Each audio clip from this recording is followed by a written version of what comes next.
Bueno, el reino de los otros datos, hubo muchos ejercicios, el de, pues, el de spin, de, de generar un monitoreo constante de lo que estaba sucediendo, que encabeza Luis Estrada y que fue referencia, lo tomaron muchos medios de comunicación como la referencia sobre cuántas palabras se utilizaban, sobre cuánto tiempo se utilizaba, cuántos funcionarios públicos de la administración habían ido, habían tomado la palabra, cuáles habían sido los temas. En la línea telefónica está Kevin Zapata. Él es investigador en la London School of Economics y él también tiene una mención especial del Premio May por el trabajo sobre las mañaneras del presidente López Obrador. Las mañaneras de AMLO y los abusos de la comunicación presidencial. Esto sería la primera pregunta. Kevin, primero, gracias. ¿Cómo te encuentras? Muy buenas tardes. Hola Jaime, muy buenas tardes. Un saludo a todo tu auditorio. ¿Qué decir de las mañaneras y de lo que hoy va a concluir? Y vamos a tener mañaneras, ya lo dijo la presidenta Claudia Sheinbaum, pero de este ejercicio que ya hoy terminó. Bueno, lo primero hay que recalcar que las mañaneras fueron un ejercicio, o más bien fueron mecanismos de control político extremadamente bien diseñados.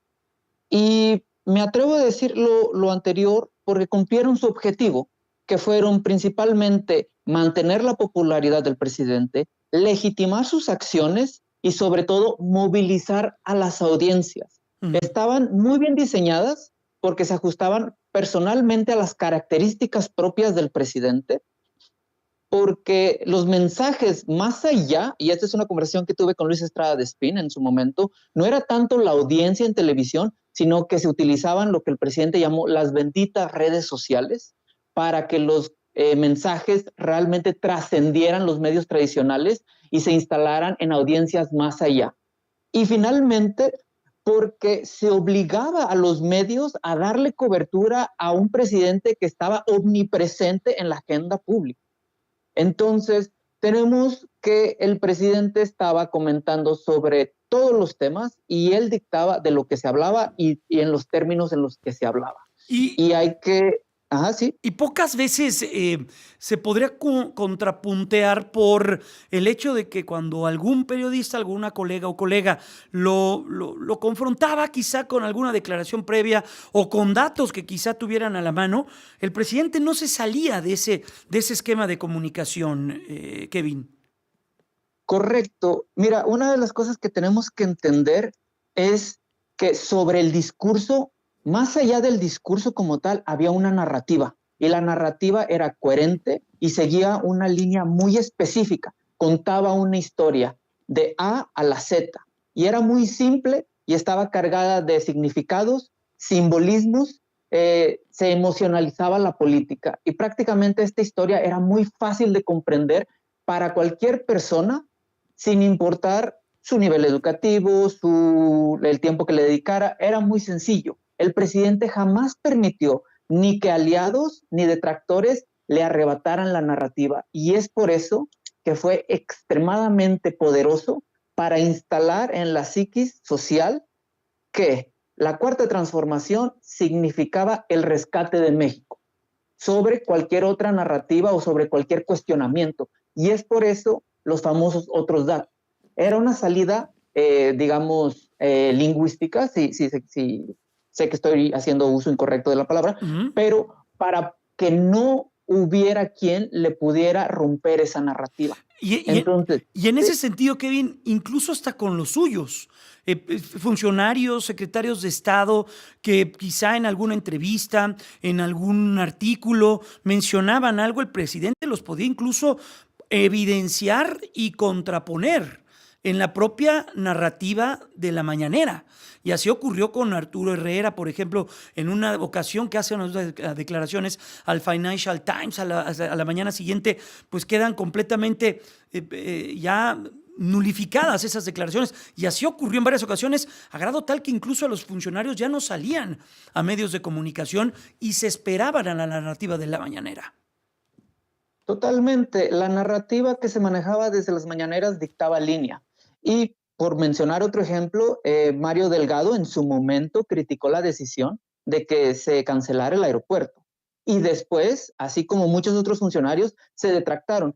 ¿Por qué? Porque ir en contra de esa gran narrativa que se había montado desde la vocería y desde las mañaneras era prácticamente un suicidio político, porque era automáticamente estar en contra de la gran ola de seguidores que tiene el presidente y además que iba a haber un linchamiento social en redes sociales particularmente.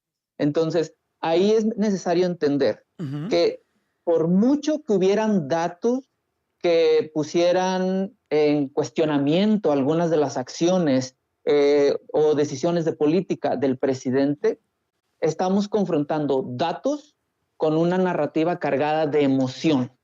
Y esos son completamente dos polos opuestos. No se puede ganar un debate con datos objetivos o con un razonamiento,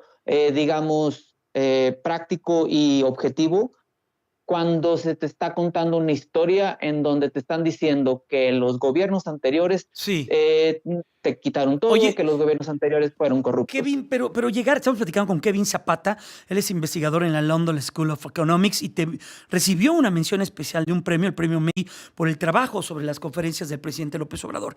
Pero a grado tal de decir que 2 más 2 son 5 y que esto vaya, estoy utilizando un ejemplo muy burdo, pero prácticamente en ocasiones se decían cosas pues de esa manera y no había manera en la cual poder contraponerlo o poder decirle, no, 2 más 2 son 4, señor presidente.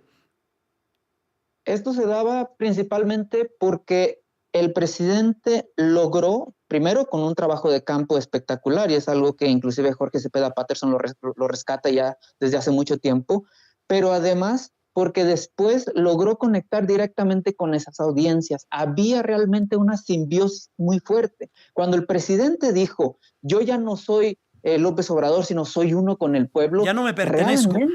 Ya no me pertenezco. Realmente el presidente lo decía de tal forma que él y la gran masa de seguidores están pensando como uno. Y si el presidente está dictaminando una línea de acción, los seguidores, hay que recordar que hay una fuerte presión identitaria por formar parte de ese grupo. Pues Kevin, vamos a seguir tocando tu puerta.